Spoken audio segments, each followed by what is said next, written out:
बहुत समय पहले पहाड़ों के बीच बसा एक छोटा सा गांव था।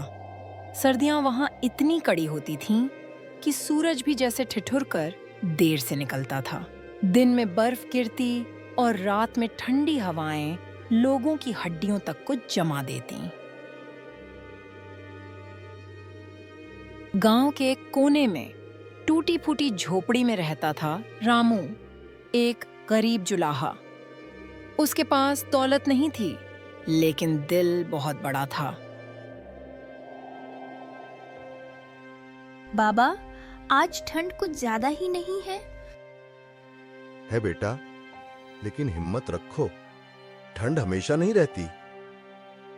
बाबा, हमारे पास नया कंबल कब आएगा? हाँ बेटा, जल्दी ही मेरे पास जो थोड़ी सी ऊन बची है उससे मैं एक कंबल बना दूंगा। इतना कहकर रामू मन ही मन सोचने लगा।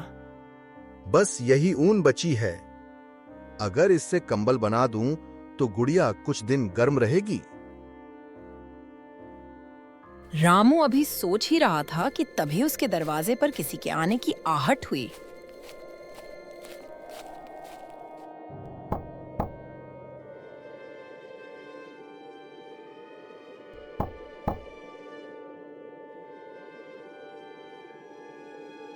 रामू बाहर निकला। उसने देखा एक बहुत बूढ़ा आदमी फटे कपड़ों में कांप रहा था। बाबा, आप इतनी ठंड में यहाँ क्यों खड़े हो? बेटा, मेरे पास जाने को कोई जगह नहीं। शरीर ने अब साथ देना छोड़ दिया है। रामू का दिल भर आया। वह वापस झोपड़ी में गया, ऊन को देखा, फिर गुड़िया की ओर। क्या उन्हें बहुत ठंड लग रही है? हाँ, उन्हें बहुत ज्यादा ठंड लग रही है। तो उन्हें कंबल दे दो बाबा, भगवान हमें फिर दे देंगे। गुड़िया की बात सुनते ही रामू की आंखें नम हो जाती हैं।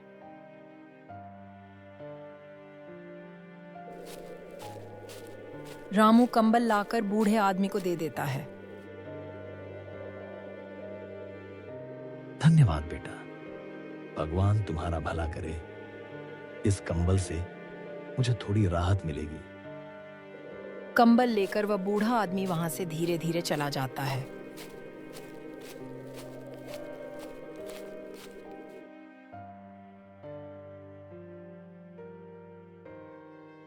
उस रात रामू ने अपनी पूरी ऊन से एक कंबल बुना।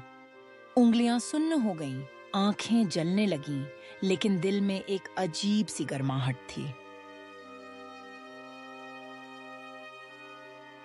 सुबह होते ही रामू कंबल लेकर बूढ़े आदमी की तलाश में निकल पड़ा। रामू को वो बूढ़ा इंसान गांव के बाहर एक पेड़ के नीचे मिल जाता है और वह धीरे धीरे उसकी ओर बढ़ता है। बाबा, ये कंबल ले लीजिए, इससे आपको ठंड नहीं लगेगी। बूढ़े आदमी की आंखों में आंसू आ गए। बेटा, तुमने अपनी जरूरत छोड़कर यह कंबल मुझे दिया है। हर कोई ऐसा नहीं करता। इतना बोलकर बाबा अपनी पोटली से एक पुराना फटा हुआ कंबल निकालता है। इसे रख लो, यह साधारण नहीं है।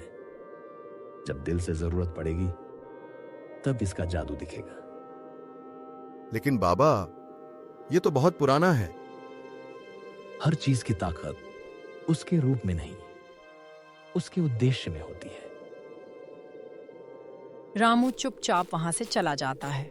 उसके दिमाग में बस यही बात घूम रही थी कि ये पुराना कंबल मुझे सर्दी से कैसे बचाएगा।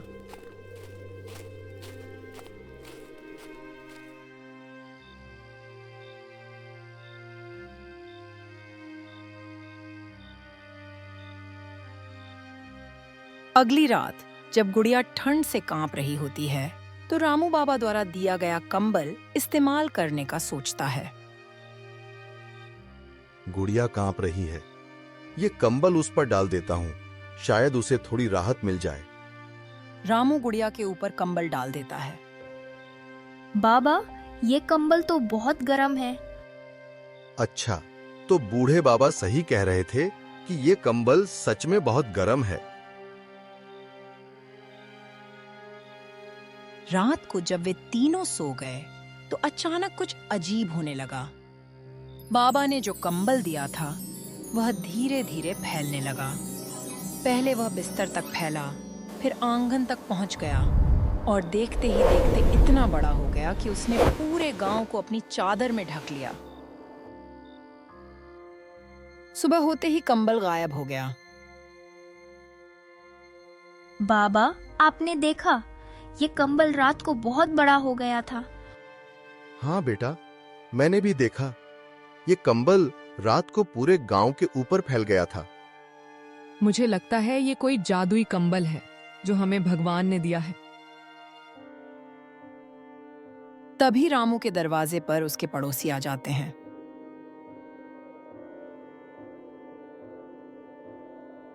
रामू, हमने देखा कि तुम्हारे घर से एक कंबल निकला और पूरे गांव को ढक लिया। और हाँ, उसी की वजह से हम सब सर्दी से बच गए। हाँ, ये सब भगवान की कृपा है और दया का फल कि हमें यह जादुई कंबल मिला जो हम सबको सर्दी में गर्म रख रहा है। जादुई कंबल का नाम सुनते ही रामू के पड़ोसी भीमा की आंखों में लालच चमक उठा। वह मन ही मन सोचने लगा, काश यह कंबल मेरे पास होता। चलो अब हम चलते हैं। उम्मीद है आज भी यह कंबल हमें ठंड से बचाएगा।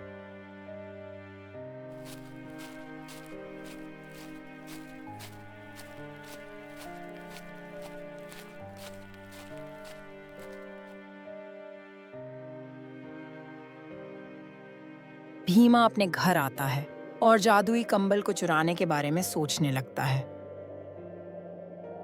अगर मैं वो कंबल चुरा लूं तो मेरा घर हमेशा गर्म रहेगा और चाहूं तो उस कंबल को बेच भी सकता हूं। फिर उसके मन में सवाल उठता है, लेकिन उस कंबल को रामू के घर से चुराऊं कैसे? भीमा चोरी की तरकीब सोचने लगता है।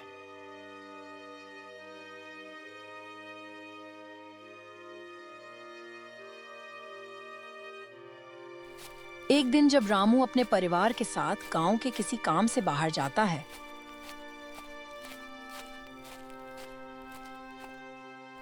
तभी मौका देखकर भीमा रामू के घर में घुस जाता है और कंबल चुराकर अपने घर की ओर निकल जाता है। शाम को रामू घर वापस आया और देखा कि कंबल गायब था।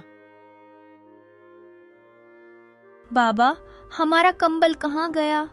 अब हम क्या करेंगे? कोई बात नहीं बेटा, गांव में ही किसी ने लिया होगा। वैसे भी रात में वह कंबल पूरे गांव को गर्माहट देता है।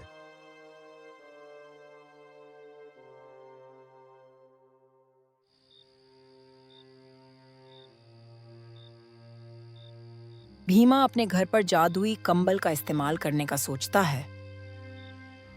देखता हूं ये कंबल आखिर कैसे काम करता है। यह सोचकर भीमा कंबल ओढ़कर सो जाता है। रात के सन्नाटे में अचानक कंबल का जादू काम करने लगता है और वह धीरे धीरे फैलने लगता है।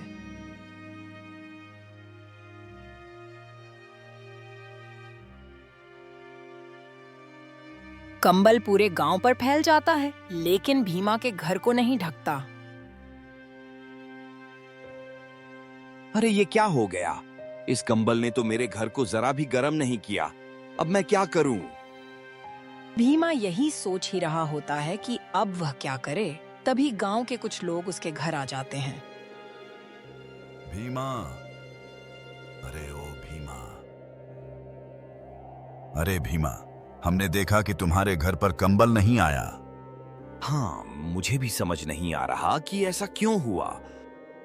तो चलो फिर रामू के पास जाकर पूछते हैं, शायद उसको कुछ पता हो।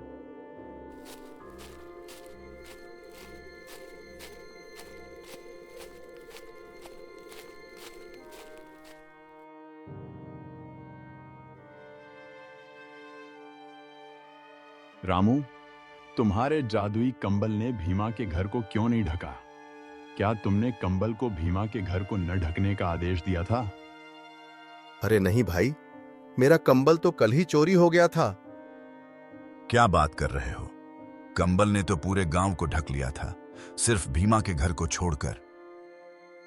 सच सच बताओ भीमा, तुम्हारे घर में ऐसा क्या है कि कंबल ने उसे नहीं ढका?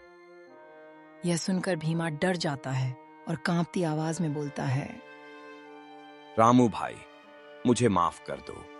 मैंने कल तुम्हारा कंबल चुरा लिया था, मुझे लालच आ गया था।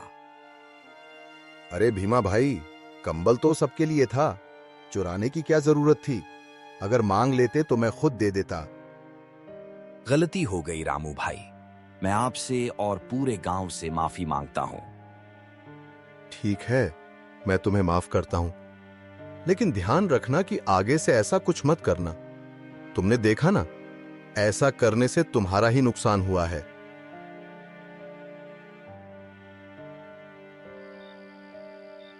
इसके बाद गांव वाले फिर से मिलजुल कर रहने लगे और वह कंबल सबको सर्दी में गर्म रखता रहा।